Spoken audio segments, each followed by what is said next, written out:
So, hello everyone, here's Michael again, and today we're going to take a closer look at this wonderful instrument here, the Sire V7 second generation. Have a listen!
Okay, so let's have a closer look together.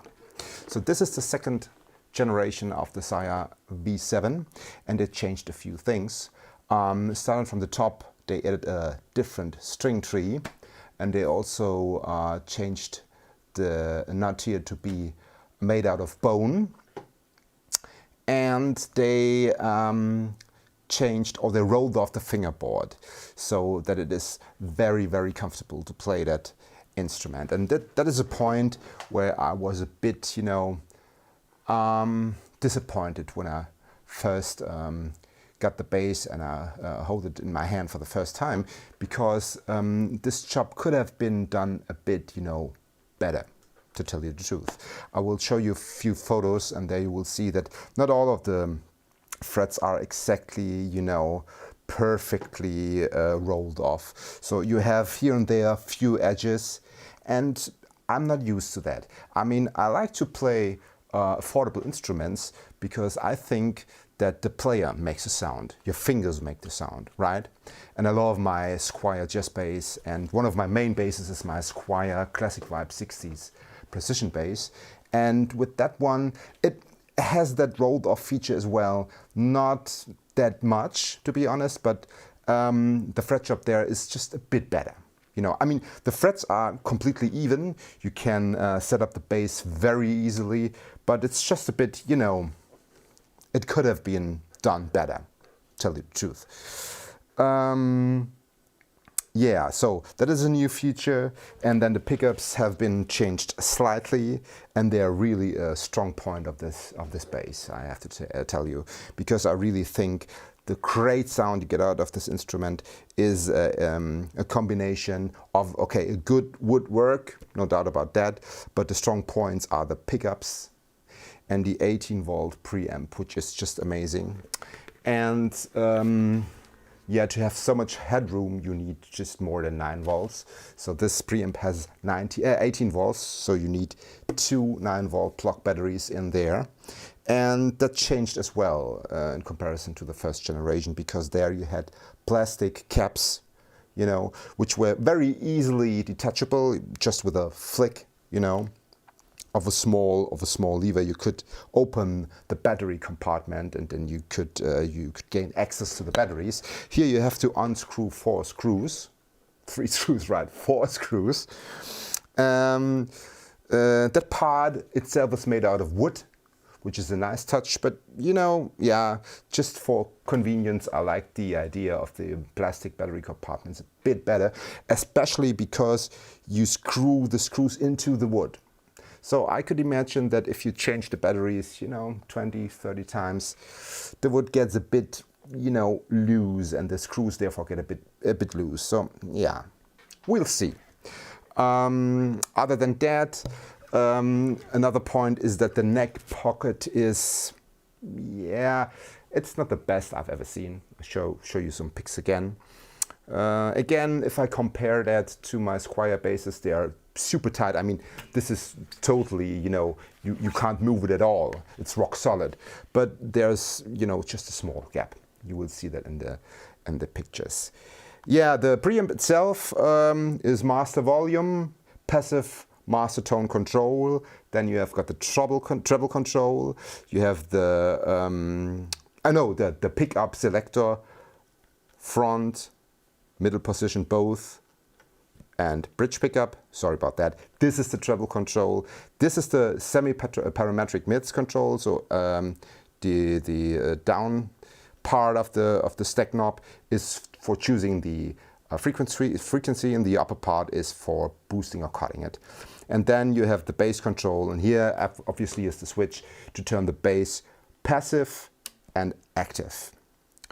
And all the pots have a middle position in which they are neutral, so except for these two. So the pickup selector and the EQ, they all have a middle position, which is nice.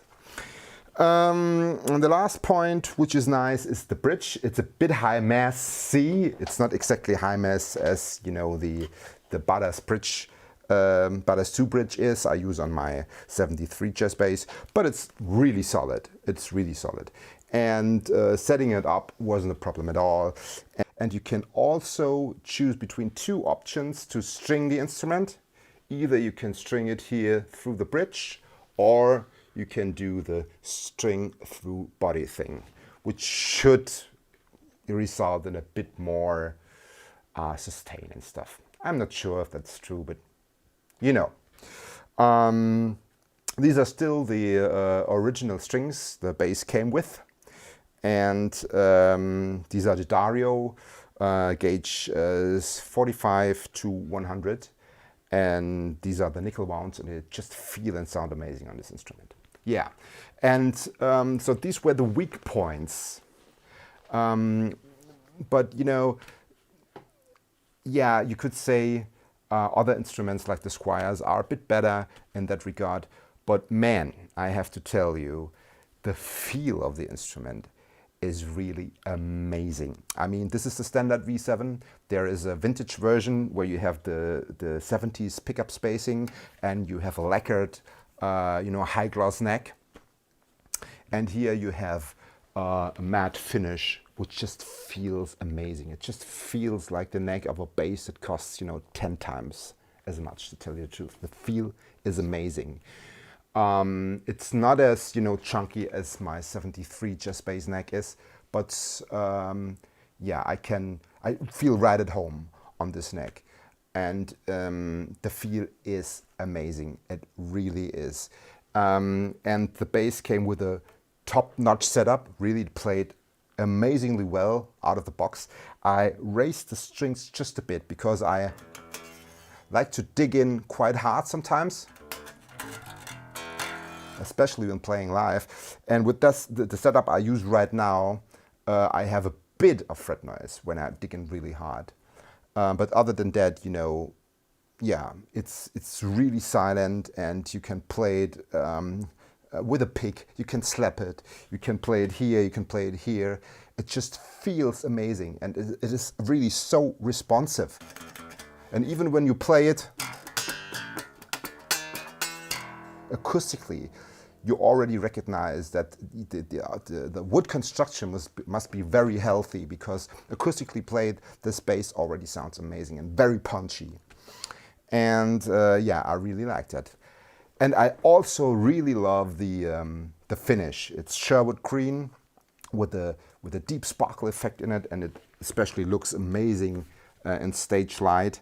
So yeah, I really have to say, especially considering the price, this instrument is unbelievable. Feel, sound, usability, versatility, amazing. I can't put it any differently. I'm really totally shocked by the sonic qualities and the feel while playing, especially for that price point. So without any further ado, let's jump into some sound examples and let's find out how this beast sounds. Thanks a lot for watching.